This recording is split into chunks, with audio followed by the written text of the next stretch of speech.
ఈ net మీటర్ని install చేయడానికి వచ్చిన డిస్కమ్ వాళ్ళు నన్నైతే 1000 రూపాయలు లంచం అడిగారు. గైస్, మన సోలార్ సిరీస్లో ద మోస్ట్ అవైటెడ్ మూమెంట్ వచ్చేసింది. డిస్కమ్ వాళ్ళు మన 3 kW ఆన్ గ్రిడ్ సోలార్ సిస్టమ్కి బై డైరెక్షనల్ నెట్ మీటర్ని అయితే ఇన్స్టాల్ చేశారు. ఇదే ఆ నెట్ మీటర్. జస్ట్ ఒక 5 minutes బ్యాక్ నేను పైన ఉన్న ఏసీటీపీలోని ఎంసీపీని అయితే ఆన్ చేశాను. సో మన సోలార్ లూప్ అయితే క్లోజ్ అయిపోయింది. ఇప్పుడు మన పవర్ జనరేషన్ ఎంత అవుతుంది, మనం ఎంత కన్జ్యూమ్ చేస్తున్నాం, డిస్కమ్కి ఎంత సప్లై చేస్తున్నాం చూద్దాం. ఫస్ట్గా ఈ బై డైరెక్షనల్ నెట్ మీటర్ అయితే చూడండి.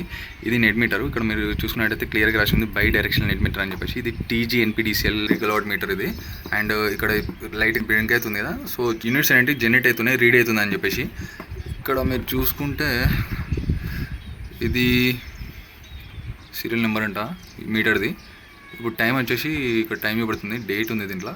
వోల్టేజ్ ఇక్కడ 250 వోల్టేజ్ మనము తీసుకుంటున్నాము. And 9.07 amps. పవర్ ఫ్యాక్టర్ కూడా 0.99లో ఉంది. ఇక్కడ కిలోవాట్ చూసుకోవచ్చు, 2.17 కిలోవాట్.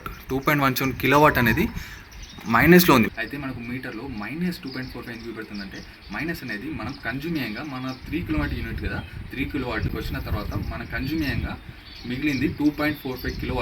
అది మైనస్లో ఉండడానికి మీనింగ్ ఏంటంటే కన్జంప్షన్ పోగా మనకు -2.45 kW అనేది గ్రిడ్కి చేంజ్ చేస్తున్నాము. సో పవర్ బిల్ అనేది కంప్లీట్గా జీరో అయిపోయింది. ఇక్కడ పవర్ బిల్ జీరో అవ్వడమే కాకుండా గ్రిడ్కి మనం ఎక్స్ట్రాగా పవర్ని ఫీడ్ చేస్తున్నాము. సో 4 kW జనరేట్ చేసింది సో ఫార్. దీంట్లో -3 kW అనేది మనం గ్రిడ్కి షేర్ చేసినాము. అంటే మనం యూజ్ చేసింది 1 kW, 3 kW గ్రిడ్కి ఇచ్చేసినాము. ఓన్లీ 1 kW యూజ్ చేసినాము. పైన నాకు ఏసీ ఉంది, ఫ్రిడ్జ్ ఉంది అని ఉన్నాయి. సో ఇది ఈ నెట్ మీటర్ ఇన్స్టాల్ చేయడానికి వచ్చిన డిస్కమ్ వాళ్ళు నన్ను అయితే 1000 రూపాయలు లంచం అడిగారు. నేనైతే ఇవ్వనని చెప్పాను. మీరు కూడా ఇలాంటివన్నీ ఎంకరేజ్ చేయకండి. మన సోలార్ సిరీస్లోని ప్రీవియస్ వీడియోస్ చూడకుంటే ఇమీడియట్లీ చూడండి. మీకు ఎలాంటి డౌట్స్ ఉన్నా కామెంట్ చేయండి, నేను రిప్లై ఇస్తాను. ఈ వీడియోని ఎంత వీలైతే అంత షేర్ చేయండి. Subscribe for more videos. See you in the next video.